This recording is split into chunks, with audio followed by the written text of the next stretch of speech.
Welcome back friends. स्वागत है आपका एग्ज़ाम स्टडी हब में। मैं आज आपके सामने फिर से एक रैपिड डेली जनरल नॉलेज का एक और सेशन लेकर के आया हूँ, जिसका टॉपिक है मध्यकालीन भारत का इतिहास। और हाँ, एक और ज़रूरी चीज़, अगर आपने हमारा चैनल सब्सक्राइब नहीं किया है तो प्लीज़ हमारे चैनल को सब्सक्राइब कीजिए, और अगर आपको हमारे वीडियोस इन्फॉर्मेटिव लगते हैं तो प्लीज़ उसे लाइक, कमेंट और शेयर कीजिए। चलिए आज का सेशन हम स्टार्ट करते हैं। आपका पहला क्वेश्चन है, निम्नलिखित में कौन अशोक के मेरठ और टोपरा शिलालेखों को दिल्ली ले गया था?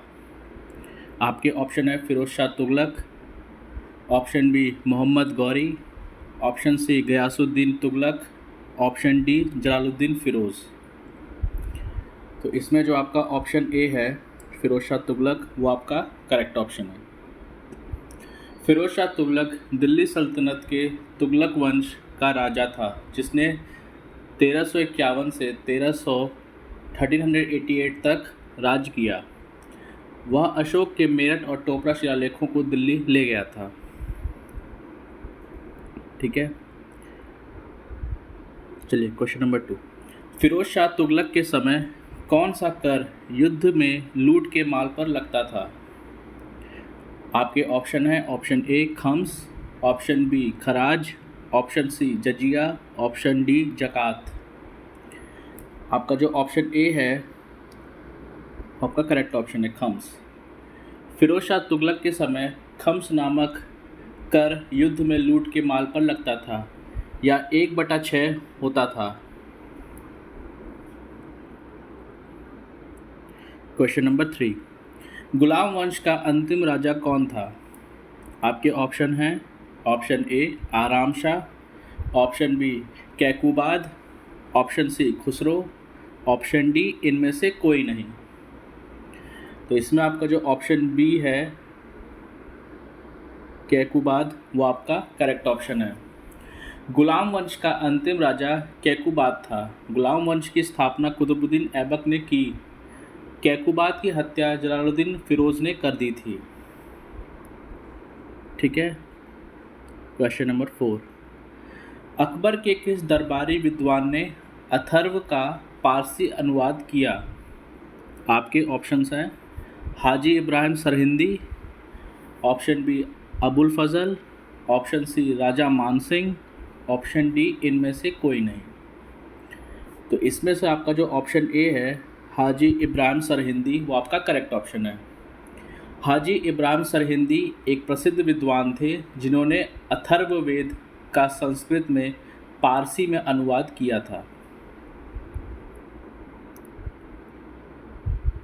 क्वेश्चन नंबर 5, कौन सा राजपूत राजा मस्जिद के पुनर्निर्माण के लिए जाना जाता है? आपके ऑप्शन हैं option A Mihir Bhoj, option B Bhoj Parmar, option C Jaisingh Siddhraj, option D इनमें से कोई नहीं।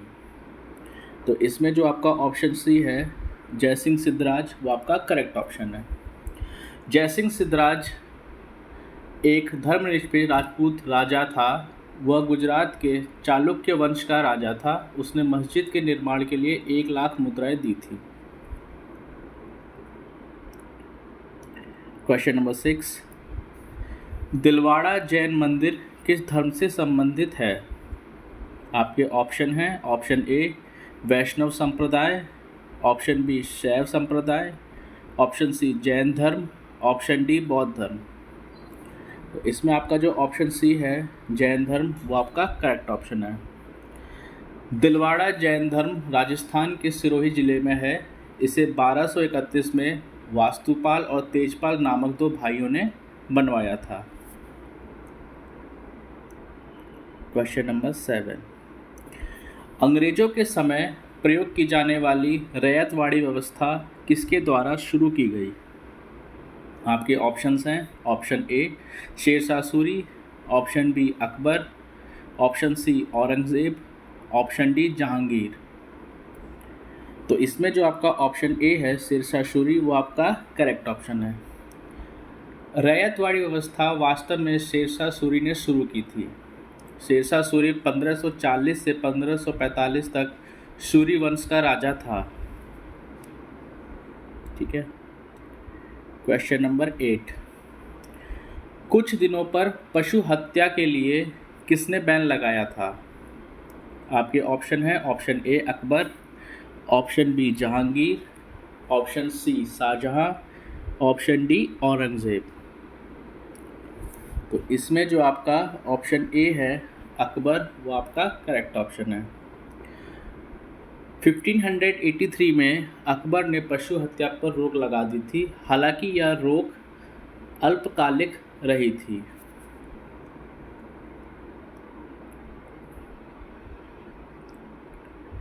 क्वेश्चन नंबर 9,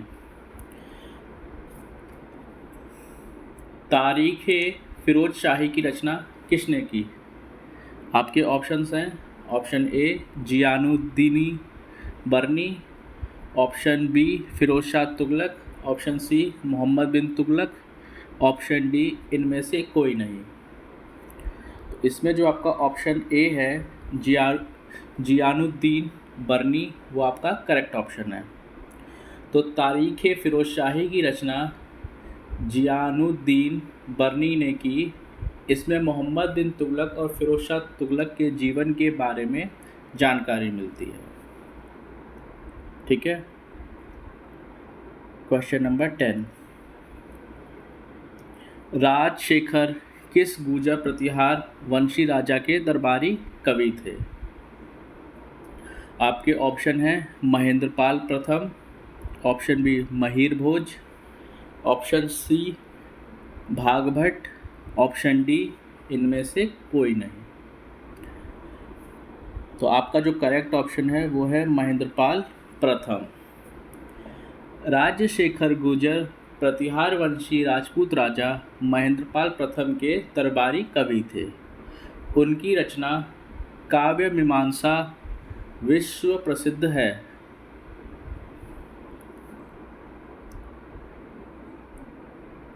क्वेश्चन नंबर 11, निम्नलिखित में से कौन सा मुस्लिम विद्वान महमूद गजनी के समय भारत आया था? आपके ऑप्शन हैं option A Al Biruni, option B Amir Khusro, option C Abu Zayd Balkhi, option D Mohammad al Idrisi. तो इसमें जो आपका ऑप्शन ए है अल बरूनी, वो आपका करेक्ट ऑप्शन है। अल बरूनी 11वीं सदी के फारसी विद्वान और बहुश्रुत थे। वह दक्षिण अफ्रीका में अपनी विजय में गजनी के महमूद के साथ गया था।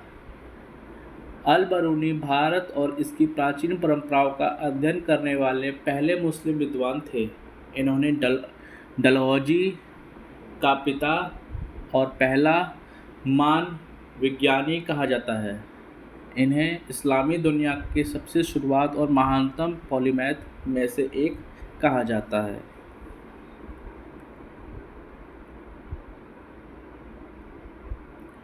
क्वेश्चन नंबर 12, निम्नलिखित में से कौन सी पुस्तक महमूद द्वारा सोमनाथ मंदिर के विनाश के दौरान भारत में विवरण के रूप में लिखी गई है?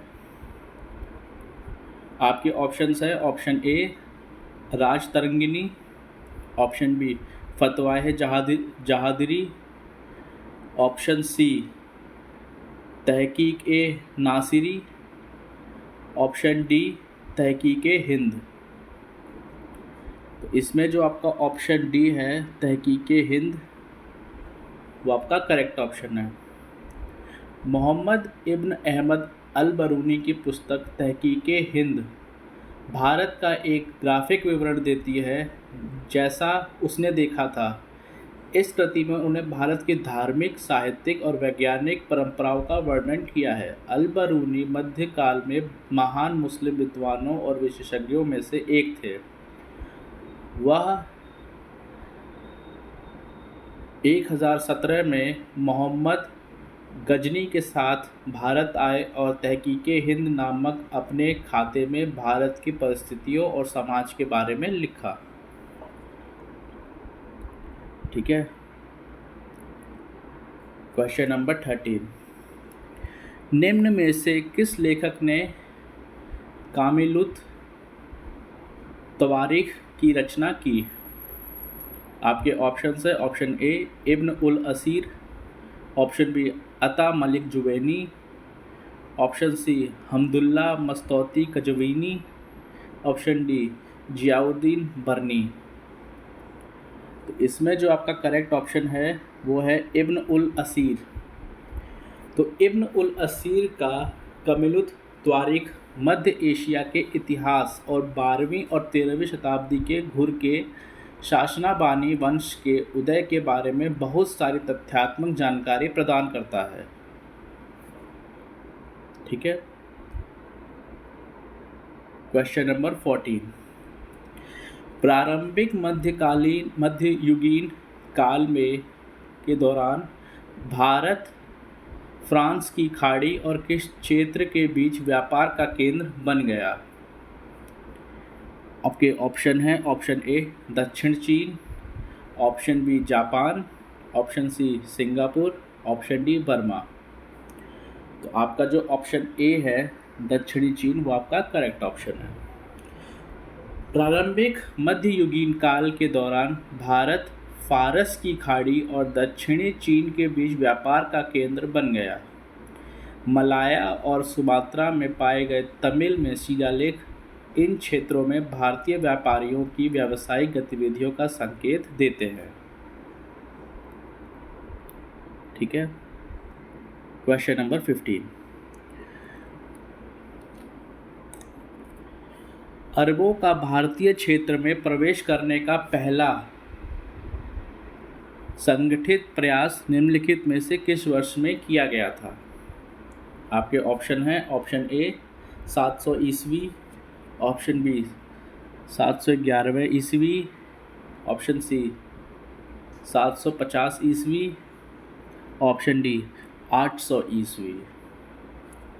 तो इसमें जो आपका ऑप्शन बी है 711 ईस्वी वो आपका करेक्ट ऑप्शन है। 8वीं शताब्दी के दौरान अरबों के पूर्वी विस्तार और काबुल पर उनकी विजय ने उन्हें भारत की सीमाओं पर ला दिया था। भारतीय क्षेत्र में प्रवेश करने का पहला संगठित प्रयास 1711 ईस्वी में किया गया था। ठीक है। क्वेश्चन नंबर 16, भारत में तुर्कों के आने के संबंध में निम्नलिखित में से कौन सा कथन सही है? आपका पहला कथन है अरब आक्रमण के लगभग 2 शताब्दियों बाद तुर्कों ने भारत पर आक्रमण किया। आपका जो सेकंड पॉइंट है वो है तुर्कों ने पुराने साम्राज्य के खंडहरों पर बड़ी संख्या में छोटी स्वतंत्र रियासतें स्थापित की। नीचे दिए गए कूट से सही विकल्प का चयन करें। आपके ऑप्शंस है केवल 1, ऑप्शन बी केवल 2, ऑप्शन सी दोनों 1 और 2, ऑप्शन डी ना तो 1 और 2। तो इसमें जो आपका ऑप्शन नंबर सी है दोनों 1 और 2 वो आपका करेक्ट ऑप्शन है। अरब आक्रमण के लगभग 2 शताब्दियों बाद तुर्कों ने भारत पर आक्रमण किया। उन्होंने पुराने साम्राज्य के खंडहरों पर बड़ी संख्या में छोटी स्वतंत्र रियासतों की स्थापना की। यह दोनों कथन सही है। ठीक है।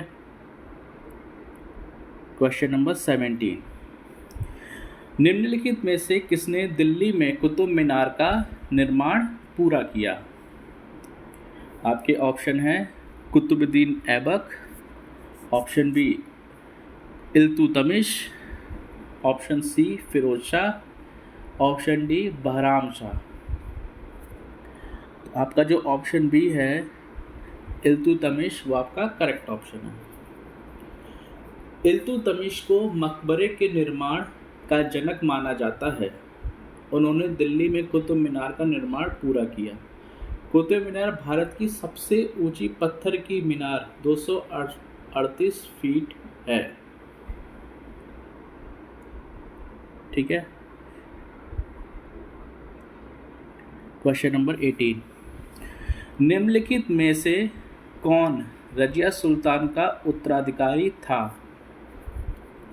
आपके ऑप्शंस हैं, option A Alauddin Masud Shah, option B Nasiruddin Mahmud, option C Bahram Shah, option D Balban. तो इसमें जो आपका ऑप्शन सी है बहराम शाह, वो आपका करेक्ट ऑप्शन है। बहराम शाह मामलुक वंश का छठा सुल्तान था। वह शम्स उद दिन इल्तुतमिश का पुत्र था और 1240 ईस्वी से 1242 ईस्वी तक राज्य करता रहा। उसने रजिया सुल्तान को हराया और मार डाला और सिंहासन पर अधिकार कर लिया। ठीक है। क्वेश्चन नंबर 19, निम्नलिखित में से किस उद्देश्य के लिए अलाउद्दीन खिलजी ने दीवाने रियासत की रचना की? आपके ऑप्शंस हैं, ऑप्शन ए राजस्व संग्रह, ऑप्शन बी घरेलू कोर्ट, ऑप्शन सी कर नियंत्रण, ऑप्शन डी बाजार नियंत्रण। तो इसमें जो आपका ऑप्शन डी है बाजार नियंत्रण, वो आपका करेक्ट ऑप्शन है। अलाउद्दीन खिलजी अपने बाजार सुधारों के लिए जाने जाते हैं। दीवाने रियासत और शाहनाए मड़ी उनके द्वारा बाजारों को नियंत्रित करने के लिए बनाई गई थी। जासूसी प्रणाली को मजबूत किया गया था।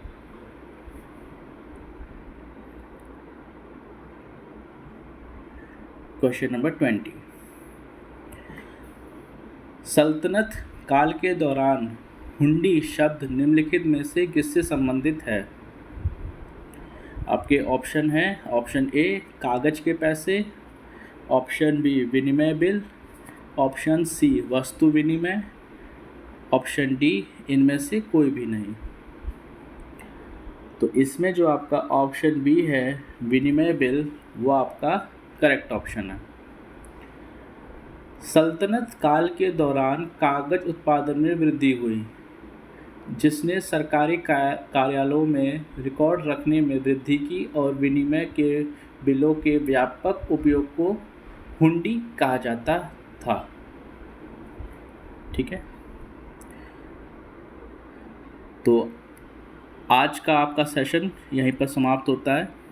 आई होप आपको ये वीडियो काफ़ी इंटरेस्टिंग और काफ़ी इन्फॉर्मेटिव लगा होगा। तो प्लीज़ इस वीडियो को लाइक और शेयर कीजिए और इस चैनल को सब्सक्राइब करना मत भूलिए और बेल आइकन को ज़रूर दबाएं ताकि आपको आने वाली जो भी वीडियोस, जो भी अपडेट्स हैं, वो आपको ऑन टाइम मिल सके।